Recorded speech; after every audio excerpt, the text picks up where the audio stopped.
अज़ियत की दूसरी पेशन गोई। मुक़द्दस मत्ती की अंजील उसका 17 बाब 22 और 23 आयत। और जब वो जलील में ठहरे हुए थे, यीशु ने उनसे कहा, जरूर है कि इब्ने इंसान आदमियों के हाथ में हवाले किया जाए और वो उसे कत्ल करेंगे और वो तीसरे दिन जी उठेगा।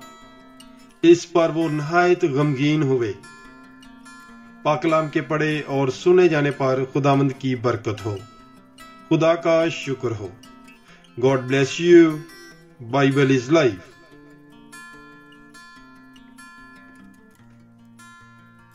अज़ियत की दूसरी पेशन गोई।